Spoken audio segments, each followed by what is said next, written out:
go over some stuff at the beginning. Yes, let's begin. We'll call the meeting to order. This is the Board of Finance Purchasing Policy Subcommittee meeting. We only have really one item on the agenda, which is to review the editorial comments that we put together and that Adam responded to. I guess before we do that, we're supposed to do the pledge. We can do that. I pledge allegiance Allegiance to to the the the flag flag flag of the of the of the United United States United of States of States America of America America and to the and to the republic republic republic for for which which for it which it stands, stands, stands one one one nation, nation, nation under under under God, God, God, indivisible, indivisible, indivisible, with with with liberty liberty liberty and and and justice for all. justice justice for for all. all. Okay. Like I said, the only item on this agenda is to go over the editorial comments. And just as I guess as a preface to that, this subcommittee over last year met a few times, and the committee was, kept alive after an initial revision of the policy for the purpose of mostly checking in with the internal auditor to see, after the revisions, were there any areas that needed to be tightened up? And in addition to that, Adam Tellin, the purchasing director, had raised a couple of areas, so sort of in the policy that he thought could maybe use some tightening, editing. And when we had our first meeting this year, this new iteration of the purchasing policy, we agreed that we would go over the policy, put to paper our comments, and then send them to Adam. And then that is what we've done. So one of the backup items today is, this committee's comments, and then Adam's responses to those comments. And so I thought what we would do today is actually just go through the comments, and we can finalize what changes will take place. And that's that's the plan for today. Does anyone else have any initial comments? Oh, well, I guess maybe just to clarify, because I don't want to overstep maybe the committee's powers, right? But whatever we would be um, finalizing tonight in terms of these editorial notes would be something that we would, I guess, bring back to the full board and share with them and just, make sure that they're on board with all these changes, right? I mean, I don't think we can It's, actually, yeah, um, I think make these changes. that's right. I think what would happen procedurally is that Adam would take, we would, I guess as a group, we would agree, okay, we suggest these changes, and then Adam would actually bring the, final revised version to the full board, and then the board would have to vote on that, kind of like we did on the one that we're voting on. Yeah, Um, I'm thinking it'll be, you know, if he makes any changes at all, if we agree to do changes, I think it'll be easier because there's not a ton of stuff that we're changing. Last time when we looked at it as a full board, there were just so many small edits that it was frankly a little bit difficult to even understand what had shifted. Uh, hmm Anything else, guys? No, that all makes sense to me, Shane. I've been multitasking trying to get my camera to work. Looks like if I disconnect from the meeting and reconnect, I can get my camera going. But if you guys are okay just staring at my name, we can just sure. proceed as is. Okay. Whatever you like. We're still waiting on Adam to come in. And I think we actually lost Tom too. Hmm. But yeah, to Jim, to your point, whether it's this subcommittee or any of the others, the generally, as it was explained to me and based on my experience on the board, I believe the subcommittees will basically try and come to a consensus on an item and then bring it forward based on a recommendation for the full board to consider. So, if it was 2-1 in here or 3-0, we would take something to the board for consideration. Okay. Yep. And Um, and and Shane, to your point, the hope of this whole exercise, since there was a lot of work done by you guys last year, let's just put a T, cross our T, dot our I, and get this behind us, right? Great. yeah, I mean, I think so. Hopefully this can kind of resolve it. The I guess while we're waiting, one thing I'd bring up to you guys is the policies calls for us for the purchasing director to report to the Board of Finance, which we Hmm. used to do, but Hmm. it fell off a little bit. So, you know, we should keep doing that, and we could do it in theory. You could do it to the purchasing policy committee, but it ultimately has to go to the full board anyhow. So, um, I mean, I guess Craig, I don't know what your Well, I certainly want to stay in compliance with yeah. what we should be doing. So I'm all for having him report, and I do agree that if we have him report to the provide a report to this purchasing subcommittee, and then that committee, provides an update in a subsequent full board meeting, that's likely sufficient.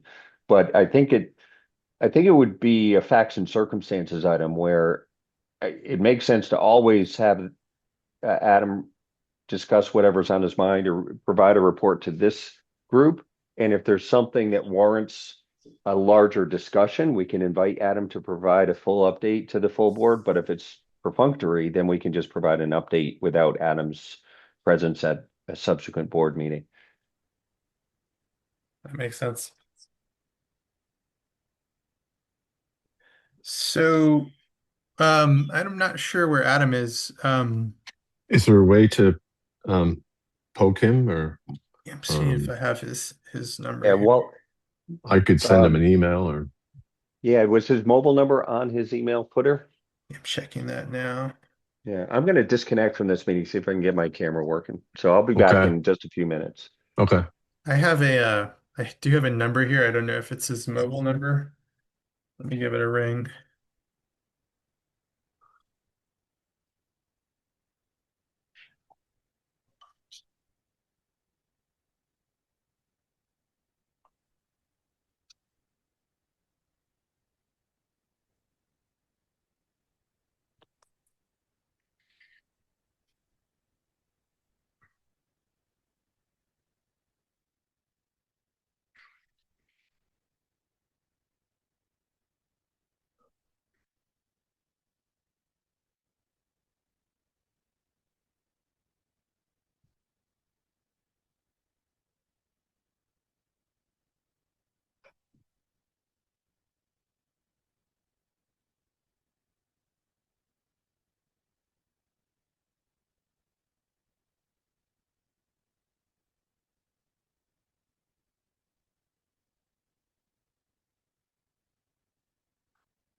That's just like his main work line, so I don't have his cell phone number.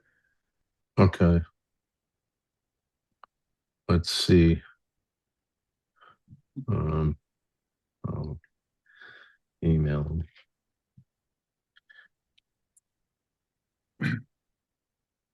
Tom was on here. Tom Harris was on here. Yeah, I did see him when I joined. Um,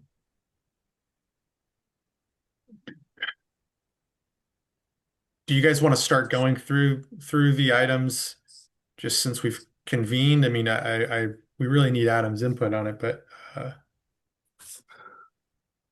Let's see. Uh,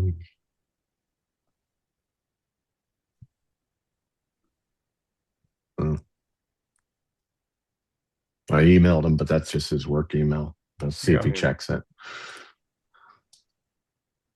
Um, I'll defer to you guys. If you guys want to just set up a follow-up meeting or I mean, these are all special meetings, so we can just schedule it at a time that works for the four of us, us three plus Adam, or we can try and run through his comments and do it that way.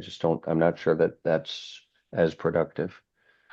Yeah, I kind of think we need Adam. Is there anything, is there anything that any of you, you know, s- I don't know if you guys have had a chance to look through this stuff, but is there anything that is worth discussing because somebody views it differently? We all put our comments in there, and um, Um, I was expecting to go through this, so I can't say that I've gone through it in that level of detail that I could give you my Sure.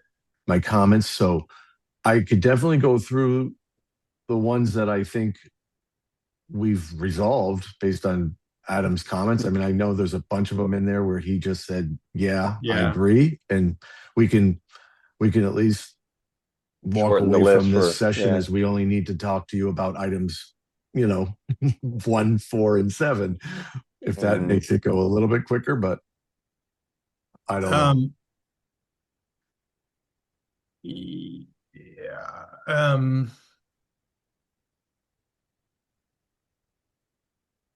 Okay, why don't we just punch through a couple that we've, Yeah, if we can do that, because then we don't, then Sure. at least we don't have to go back. We can have a shorter meeting and maybe he'll join in the intervening time. yeah. Um, So do you want us to look at do you want to turn pages on his editorial comments that he provided? yeah, I thought I'd try to share the screen if you Perfect. want me to do Okay. that. All right.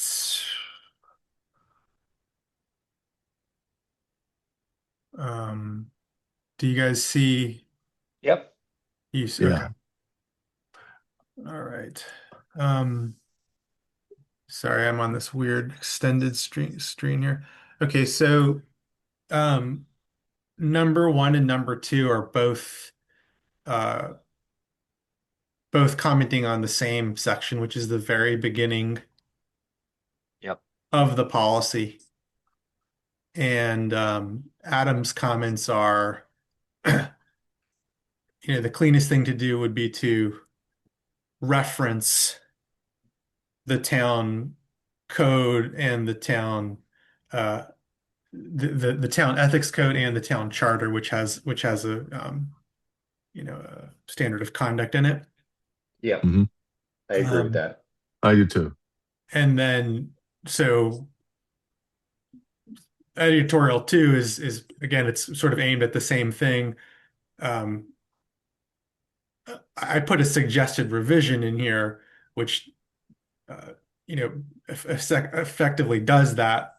Um, you guys don't have to try to read it now, but essentially it's just truncating a few sections at the beginning, and Adam's okay with it as well. Works Okay. for me. All right. So three is again, just saying to reference the ethics policy in the exhibit. So if you look at the back of the purchasing policy, there's excerpts of relevant other town policies. So the ethics policy is not back there. So the idea here would be to just include it. I guess it's part of the town code, but it would be to include it there. Adam says makes sense. Yeah. Um, The only thing in the only thing that happens if we include it as an exhibit yeah. is that it's incumbent upon whether it's us or Adam to update that exhibit if the town at some point updates Yeah. their, you know, as it. Yeah. So if we're comfortable with that, that's fine. Otherwise, we should just reference the town policy. I'm totally fine with not adding them as addenda to the policy, Mm, but me too. as it is now, they have, the back of the policy has like the relevant part of the town charter is there. So Hmm. I don't care. I mean, I think the way that you're saying it, just actually referencing it without attaching it is probably preferable. But I just think that they should be Yeah. consistent one way or the other. Yeah, I agree. Yeah. I'll make a Yeah. comment on here. I think we just make that comment back to him that it's better to reference a document than to attach it as an addendum for the reasons we just stated. Okay. I'm gonna make some notes on this part. So just reference and omit the exerted policies.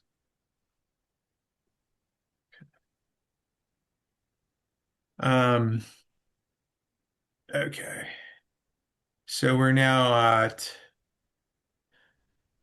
policy training. So there was this memo that was circulated, I think in the last meeting, Craig, before you joined the subcommittee, Mhm. updating folks on the new, basically pink voucher policy. Yeah. Yeah. Um,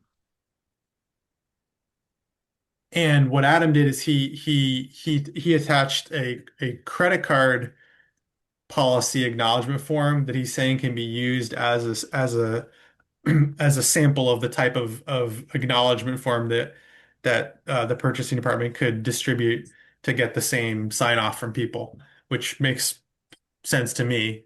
Um, Sure. Yeah. okay, so everybody's fine with that. Yeah. Yeah. Great.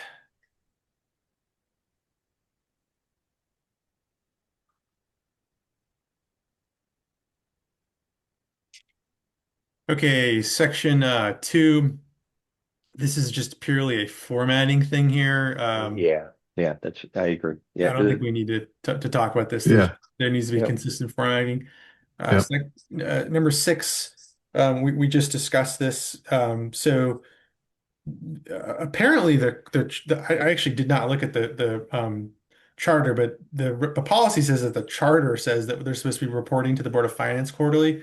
So I guess the comment to Adam can be what Craig suggested, which is that um, quarterly quarterly to subcommittee, and then depending on circumstances, um,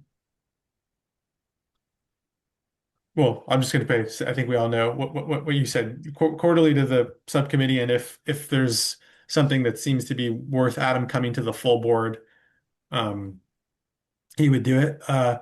I have another. I put another question here, I guess, that we should discuss. Uh, so if you read the policy now, what is required at minimum is to report on It, procurements that happen, with exceptions. Um, and effectively what it is saying is that anything that is purchased under section 6, which is the exception section, should be reported to us. But it doesn't say it that clearly. So I suggested he just um, revise it to say that anything that has happened, any well, I'll just read it to you that the report shall Yeah. include at minimum bid waivers by type, amount, and vendor pursuant to section 6, not with listing all the different things in section 6, which Yeah. again is the exceptions. The other thing that I put in here, but really this is for discussion, is whether we also want them to be reporting to us on um, protests to bid specification or awards. So that's not traditionally been captured. I'm not exactly sure why it wouldn't be, but I thought it was worth discussing uh, as this group. So as an example, like a bid protest, imagine a bid specification protest. Imagine if we put out something for bid and it's saying, okay, I need, a special snow plow. We were going to buy a special snow plow, but a vendor could protest the specification. Like you say, hey, that serial number doesn't even exist. How are we supposed to do this? So that would be something you could protest. And then obviously the awards is just, self-explanatory, but I'm not sure why those wouldn't be reported, but I wonder what you guys think about it. well, let's go back first to the uh, coming to the full board. Yeah. My preference is to leave it the way it was and Okay. and not do it to us as a subcommittee because Okay. honestly, I don't really think this subcommittee is going to be meeting Me. quarterly. Yeah. Personally, I Yeah. honestly don't. I think once we finish these editorials, it really should be put to rest. But um, I just feel like it's just an extra step because we, I think everybody wants to hear these things, and I'm not really sure why it fell off. Was it just because there weren't anything to report, or he just I I forgot? doubt that. Yeah, I right? doubt that. Yeah. So There's always something to report, right? yeah. So I'd like him to get back on the regular agenda, and maybe it's the quarterly, when we get the quarterly updates like we just had the last week. Okay. Yeah. But that's my preference on that. And then as far as expanding what he presents, I don't have a problem if he includes this. I don't know if this particular, I mean, look, if it was more of a like a lawsuit type of a situation, I would want to Mhm. know about it. But if it's just a, you know, more of a, like, oh, we we made a mistake and no harm, no foul, and the person was allowed to proceed and nobody was going to sue anybody, then I don't know if I need to know about that. Yeah. I think, Shane, in yeah, your conversations with Adam, do you have any sense as to the magnitude of how many exceptions occur in a month or a quarter? I've actually not had any conversations with Adam because I Oh, got this on Thursday, so I haven't had a chance got to it. talk to him. But I Got mean, it. I think in theory, you would want to have a report just itemizing them, and Yeah. then practically speaking, he would highlight the ones that are maybe worth discussing. I think it's important to see the exceptions because in me looking at this, I get the sense that procurements that happen through the exception, I think that's where things can go wrong. And like I think that the Paycom, for example, probably happened through an exception. Nothing Yep. went out to bid, and stuff gets loose there. Yeah. Um, so I think we need to pay attention to it. And the other thing is that there's a lot of contracts that get put in place for the town that happen outside of the budgeting process, but the town is obviously bound by multi-year contracts. Yep. And I think that that's stuff that, whether through Adam reporting to us or elsewhere, I think the Board of Finance needs to see. I think we need to kind of have on our radar all these contracts.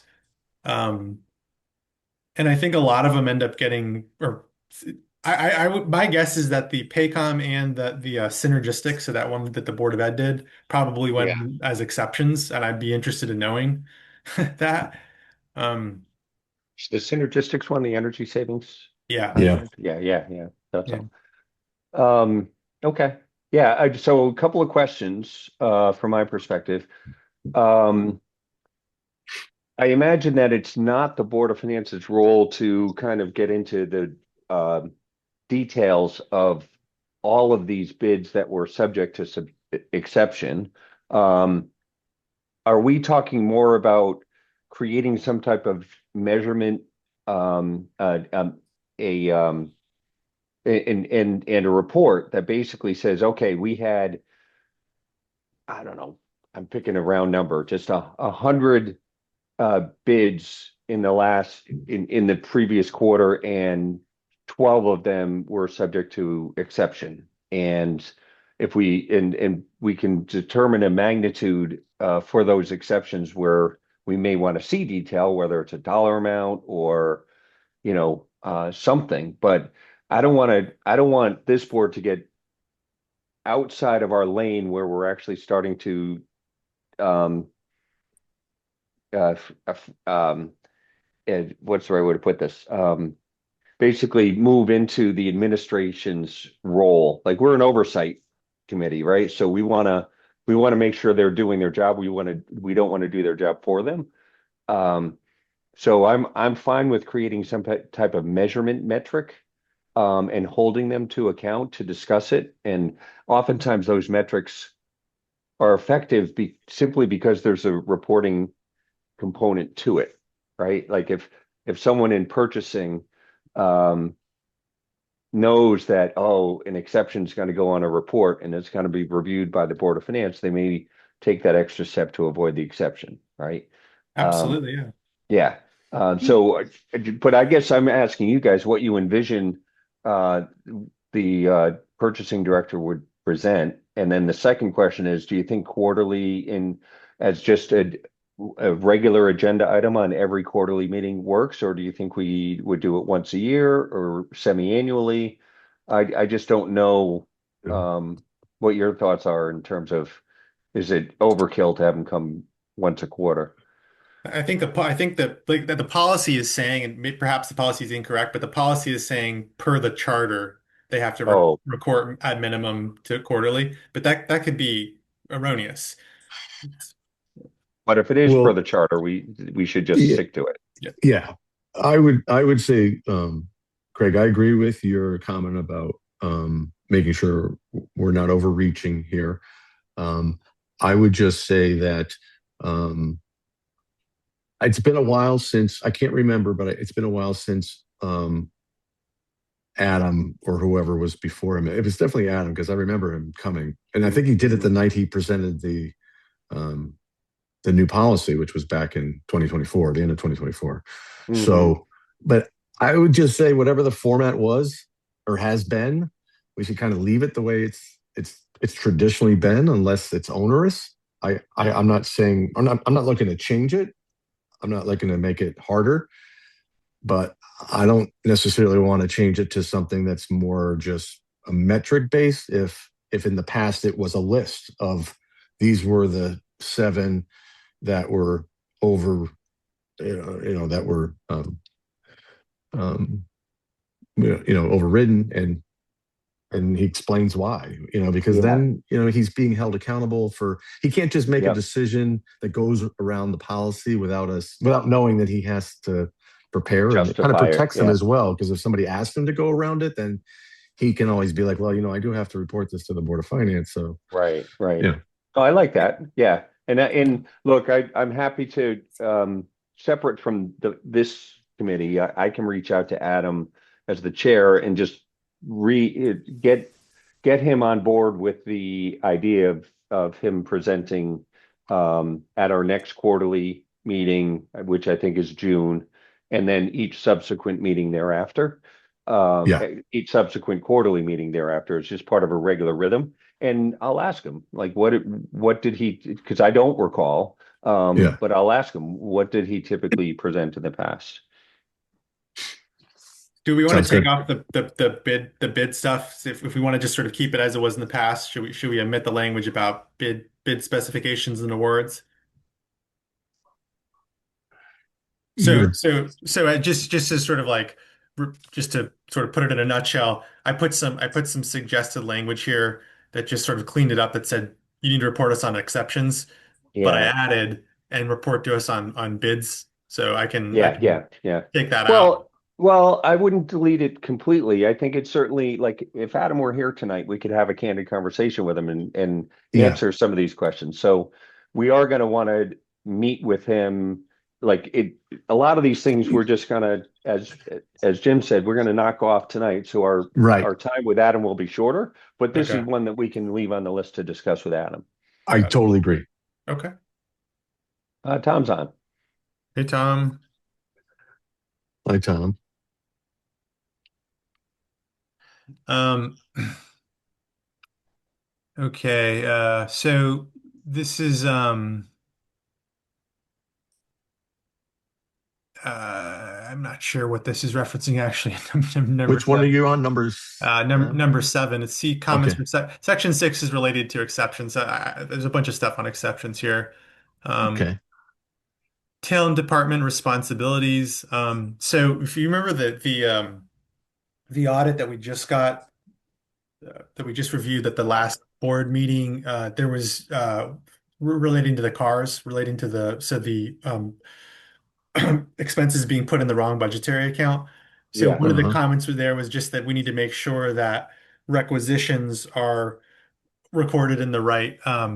This is a typo. It's not property. It's the proper budgetary account, right? So, Okay. Mm, and I okay. asked at the meeting. I guess what happens is like in Munis, you make a requisition. There's apparently like a drop down, where you're putting what account is this going to be charged to. Uh, So this may be.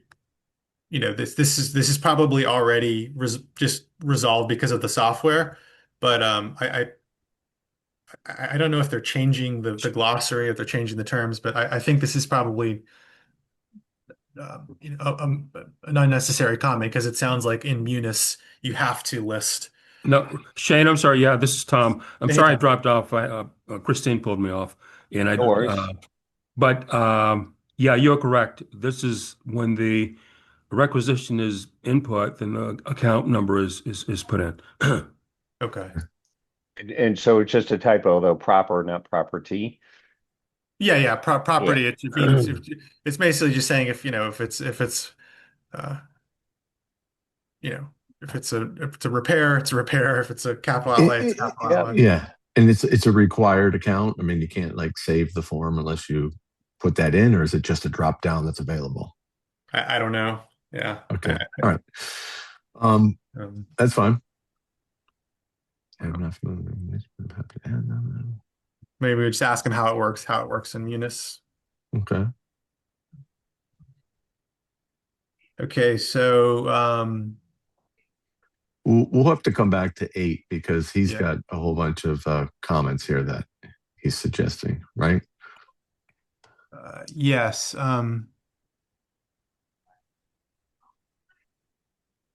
Yeah. I'm gonna have to Let's study defer that to when study he's this going. available. Yeah. Um, Sorry, making some notes for myself. Yeah. So, we're making almost done with this. Okay, so just getting into the area of exceptions, and again, this is what we would be what he would be reporting on to us. Yep. So it's just the language is a little bit muddy. The distinction between an exception and an exemption is, um, I think, confused at some points in it. So the rest of the comments from, there's a few more comments here that have specific stuff. So comment 10,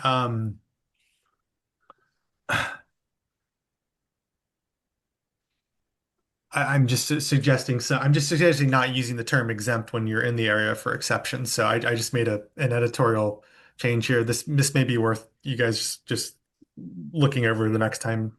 Um, but essentially just changing the language that is in here in the common area to just the authority may waive the public bidding requirements of section 4 for one-time only purchases, Hmm. rather than saying they may exempt it, because there is an actual uh, thing called an exemption in here, and Hmm. it's Yeah. just It's just Okay. you're conflating terms basically. yeah, yeah, yeah. Okay. Um, Similar issue here. It mixes up single source and sole source. So I'm just saying, say sole source if that's what we're talking about. What is the difference between single source and sole source? That's a good question. So a single source. I mean, this is one of I think the reasons why it's really important that we look at stuff that gets exempt, because it's a sole source. But a single source would be like the example that, as I understand it, would be, if you have to have a specific part, like let's say specific screw, and there's only one manufacturer of that item, that's a single source. Like this is the only people who can give us this need that we have. It's a single source. A sole source is someone who it's more qualitative, because it's, at the judgment of whatever department is making their requisition. They determine that there's something unique that this particular vendor can provide, even though they're not the sole person who can provide it. They have something. Um, there's some qualitative aspect about them that makes them the only people who can really deliver the service. I'm not exactly sure that distinction is a little bit confusing to me, but I don't know, Tom, if you have any. Uh, No, I'm checking with Siri to see if she has any thoughts on this. they have language. They have a glossary in the back, I would and say one is a synonym for the other, but I don't know. yeah, the glossary in the back. There are definitions of them, but Yeah. again, um, it's the sole source, the language that they use to describe a sole source, vendor would be someone who has something that's unique. Correct. I but think but that's but correct. that Yeah. but that's a little Yeah, bit I think you flipped those explanations. I okay. think you I think it's the opposite because Okay. I'm reading the AI and it says, or maybe it says single sourcing is a strategic choice to use one supplier despite others being available, often for efficiency or quality. Sole sourcing is used when only one supplier exists for a product due to patents or unique specialized technology.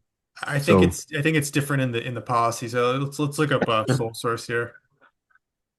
Uh,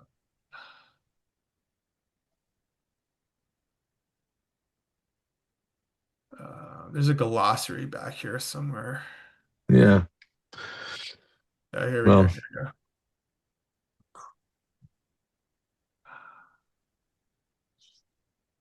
Okay, sole source, one and only one source. Yeah, okay. So is that what you just said, Tom? yes, that's correct. There's only one source if it's sole sourcing. Okay, and then And single is there's multiple people who can provide it. It's yeah. just you prefer one Okay. or the other for your reasons.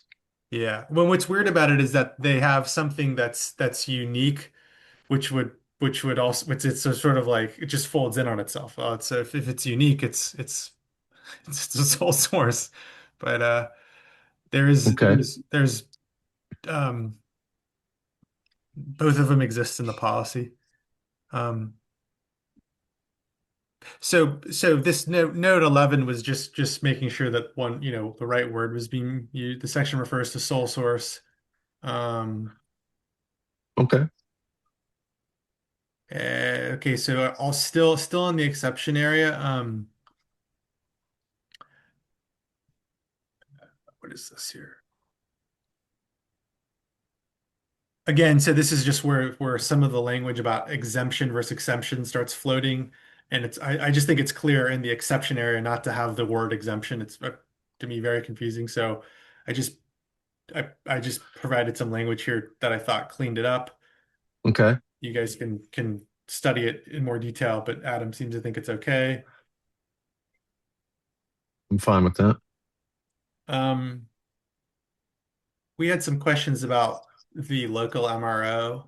Right. So um, it doesn't seem like we've actually like advanced or like internally they've advanced anything on this. I think we're just where we were originally. So you have no comment, no feedback from Mark Barnhart on the whatever economic development policy may be behind the local vendor, and Okay. having the geographic scope, be Fairfield and New Haven. It seems to be just not touching it is fine. And Adam also seems okay with the $50,000 um, sort of cap. Okay. I don't even know why personally why we have this, but I don't. It's not such a material thing to. I don't think we need to unwind it. It's just not exactly sure the purpose at this point. You know what? Adam brought it up and he wanted to clarify it. And we've given him feedback Yeah. and we've asked others for feedback. We've involved the auditor, we've involved Mark Barnhart. So I think at this point he needs to just be comfortable with it and finalize it Yeah. and take our feedback and incorporate it. Yeah. Okay. So Guys, okay, this is still on section 6. This I guess we're gonna have to get back to him on this. Just wanting to know what the process looks like for exempt purchases and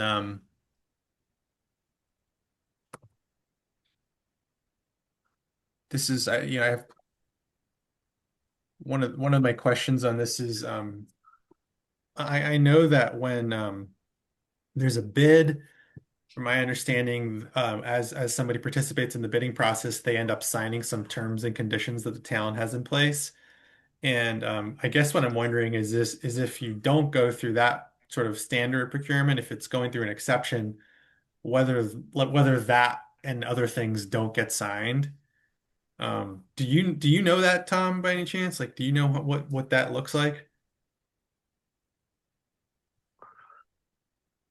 Yeah. In terms of the waiver, Um, so from what I understand, like in later in the policy, it references in their addendum to this policy some terms. It's like some contractual provisions, and I believe as what happens is that it was when a vendor sort of goes out and gets a bid and accepts, whatever they have to do online, they are agreeing to those terms. But correct. I think that only happens if we're going out to bid. So what I'm wondering is if we have an exception, if we have a single source, for example, what what what are people agreeing to then? Is it just us agreeing to their terms? That was kind of what I was wondering about here. Um, Yeah, I think we should check in with Adam on that just to be certain. I Uh, mean, among other things, I just want to know what the process looks like yeah. when you're not going out to bid, basically. But that's more educational. Uh, 15. Okay, so this is the more an exception stuff. So um, single source procurements are listed as an exception and an exemption, right? So they need to be one or the other. And what I was suggesting is that you omit both sole and single source procurements from the exemption list. And my thought is that an exemption should be categorical. It should be a category of a good or service for which public bidding is default. Yep. You don't need it. Yep. And a single or sole source purchase are those are types of procurements that we define in the policy as a type of procurement. And so they should only be waived. Basically, it's a circumstances situation. Yeah. Maybe you should waive it, but an exemption should be something that's just like, okay, we're always exempting this type of procurement from bidding. Um, Right. So Shane, let me bounce an example off you to make sure I'm hearing your point yeah, correctly. yeah. Let's say, for example, DPW ha- uses a vendor for a part that is needed for their snowplow trucks, and there's only one vendor that provides that particular part. And maybe it's a linchpin. Who knows, Mhm. right? I'm just using an example. And if that's the only provider, they would receive an exception, but not an exemption. Whereas if and the reason to support the exception is because they are the only one who can give us this part, and maybe we can get it from another vendor in California, but it's 6 weeks away, whereas this one we can get tomorrow and we have a snowstorm, right?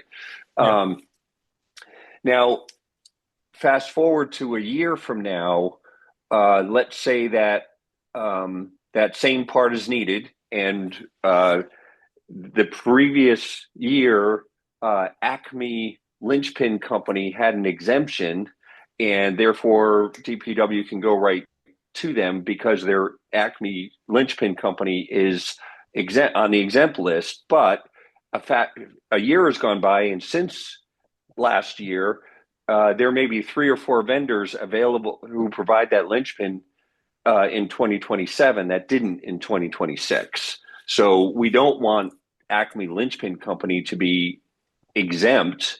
It's just that the purchase that was made is an exception because of the circumstance.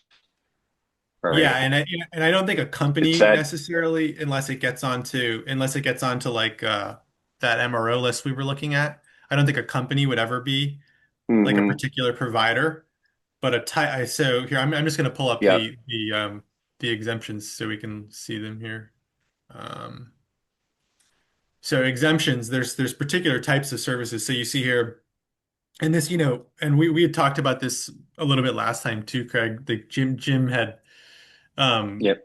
question whether we even want to exempt these things. But so if legal services, they're saying is just you never don't have to go out to bid for legal services. Education, professional, and consulting services, you never have to. So again, these are categories of services, investment managers, purchases from other government entities, um, and then this is, this just stands out here. This just shouldn't be an exemption at all because, again, these are literally, other than the purchases from other government entities, the first three lists on the exemption are types of services. And I can make Hmm. an example of why it's impractical to go out to bid for investment managers. Like if you're providing a defined contribution plan, the participant directed one, and you've got a list of 50 mutual funds, every single asset manager is an investment manager there. Um, you know, Hmm. it's Yep. just it's kind of impractical. Do they even will they even go to bid on it? Would BlackRock have even bothered to bid? I mean, there's Yeah. No, they wouldn't. on the pension, for example. Yeah. So Yeah. that you can kind of see that. I, purchases from other government entities. I'm not sure I can get my head directly around this one, but certainly sole and single source purchases are not types of services, they're types of procurements. So you're kind of mixing the list. The list should be, I mean, again, it should just be categorical exemptions, categories of services, not types of procurements. And I think it's just an error because again, these are both listed as exceptions. And Yeah. Yeah. Okay. Well, that's a good thing to clean up then. yeah. And I mean, Adam seems to be he seems to agree Yeah. with it as well. Uh, the other revision in here is omitting the language. There's language in the policy right now that makes this list of exemptions non-exhaustive. So Hmm. if we sort of go back to the policy, purchases are exempt from public bidding.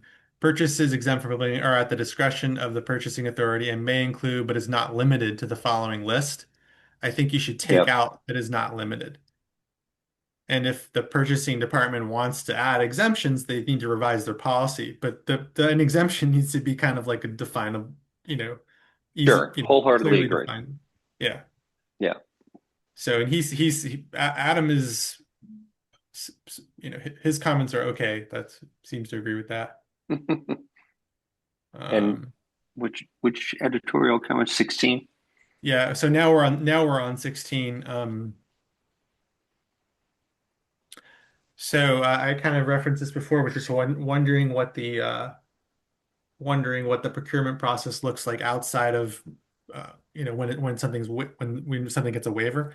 Um, so 8.3 is a section that lists contract terms that are required in procurements.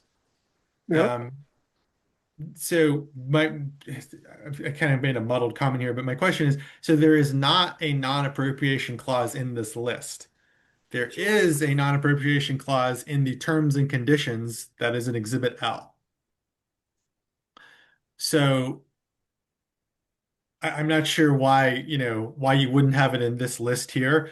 And it really gets back to me wondering, well, what happens when we're not going through the regular procurement and we're just negotiating with a single source vendor and we end up just signing somebody's service agreement and that's the only contract in place? I'm just Yeah. wondering what happens there uh, and I said non-appropriation clause, but it could there could very well be other clauses that we would want to be there too. That's for that's for Adam and for the town attorney, I guess. But the non-appropriation clause does sort of jump out since we have to appropriate dollars to be able to pay people, and I think it's pretty typical that you just have that language in a I mean in any contract with the municipality, but um, but I guess to just sort of summarize it, there's a list of contract terms that the policy says should be in place. Um, if we want to list that in the policy, let's make sure that it's including everything we really want to be in there. Later in the policy, Yep. there are terms and conditions that has it's not a big terms and conditions, but one of them is a non-appropriation clause. And so I think this is one of the areas where there's just everything isn't doing the same dance, basically. But Mm-hmm. we should get he and he his comment is that we do have non-appropriation clauses in multi-year agreements. Um, I you know like, another reason why being reported on the exceptions is interesting. Does that exist in the synergistic contract? Does it exist in Paycom? I don't know that it does. Become. Right. Right. Okay. Um, so we can get his feedback on this one. Yeah. All right. What do we got? 17. So section 9 is I'm a little bit confused about like what applications are. Uh, I think Tom, you Yeah. answered it for me in the meeting, but Well, basically he's yeah. got a lot of comments on this one, so why don't we just stick a pin in this one too? We'll just Okay, visit it with fine, him. yeah. Yeah.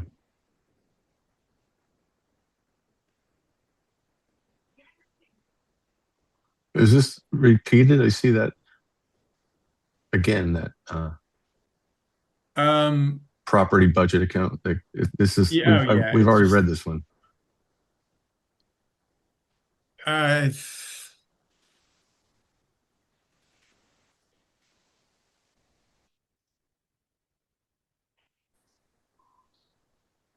so this is what we just read. It was like 17 is the one 6 or something. 17 is the one we read.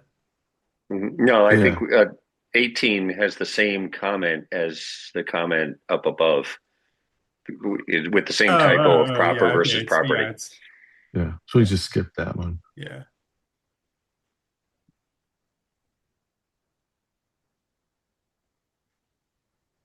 He agrees on Okay. 19. Yeah. He agrees on 20. That's it. Yeah. Yeah. So Oh, that's all of them. Okay. So, Shane, if I can suggest, I think we probably pared this list down to probably half.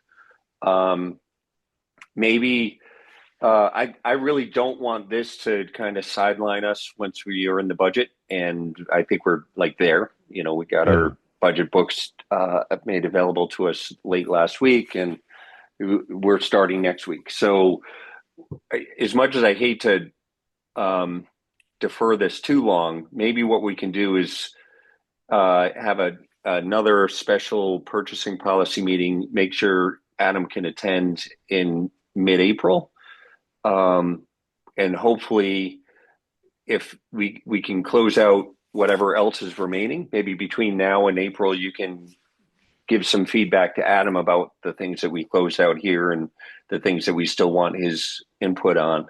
And then, with a little bit of luck, following that meeting, we'll meet one more time in May, probably to just finalize everything. And then in our June Board of Finance meeting, we can, take up any recommendations from this committee for the board to vote on. And then he can present later in June at our quarterly meeting. Yeah. I mean, I think That's, that's just what we yeah. have to do. I guess we can give him um I mean, we've more or less agreed on the changes that we provided. Yeah. So there's really just, I mean, I think Adam can take those and make changes, and then we can have one more meeting and he can answer some of the open-ended questions.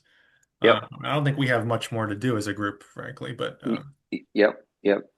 Okay. so Very good. should we try to pick a date for the meeting, or do you want to just do that offline at a different point? I'm happy to do either. Me too. Why, I why think don't I, I I? think I gotta get my head around what the budget the budget schedule is going to look like and when. Uh, Well, we're meeting every Tuesday and Thursday in March. yeah, So and then it goes right up until March 31st. So that's why I was suggesting kind of punt until April. April. Yeah. So when is good for everyone in April? I'm leaving town for a little bit. Yeah, my kids are older, so I don't have to worry about do we still have an April vacation? I don't know. Yeah, I'm away that Yeah. week. Okay. It's Well, the you Yeah, guys pick. I'm wide open the whole month, so you guys pick. let's see here. so are we trying to do Mondays still? Is that the idea? Mondays? Sure. Fine. How about, let's see. We have the 30th, we have the Board of Finance meeting, so That's How our about, that's our deliberation, and then the vote on the 31st. how about, oh, you wanted, well, I was going to say it's either going to be like the 6th or the 20th. And you want to stay away from the budget and be closer to the 20th of April? I'm fine with either, whatever you guys Yeah. prefer. well, I think we're going to be meetinged out by Yeah. All right. So let's shoot for April 20th. Yeah. Okay, 20th at 6. Okay, great. Okay. I'm gonna put this on here. Subject to Adam's availability. If he's not available, we'll obviously move it. Yeah. Okay. All right.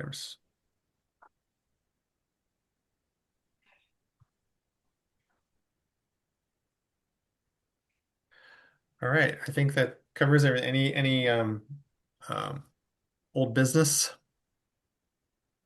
No. No. Okay. I was just curious if you guys wanted to wager whether the snow would be gone by April 20th or not. uh, This last one hurt. I was thinking that the golf season was 3 weeks away, and clearly Yeah. not. This one hurt. yeah, that's gonna put a damper on early starts of Yep. getting out there. Yeah. And the So- course is just going to be, soggy as ever. Yeah, and usually, like the last 10 days before the course opens, the crew's really going around picking up Yeah. sticks and debris and Yeah. getting it cleaned up. And if there's snow on the ground, they're not going to be Yeah. doing much cleanup. No. Oh, well. Yeah. All right. Well, listen, good discussion. Thanks, guys. Thanks Yes. for your patience as I had to reconnect a couple of different times, but well Yes. done. And Yeah. we'll see you guys. Is it next week? Yeah, next week. Okay, cool. All right. So All right, we're thanks, guys. adjourning. Thanks, We're Tom. officially adjourning. Okay. All right. Bye, everyone. Motion to adjourn. Thanks. Bye. Motion to Okay. adjourn. Bye-bye.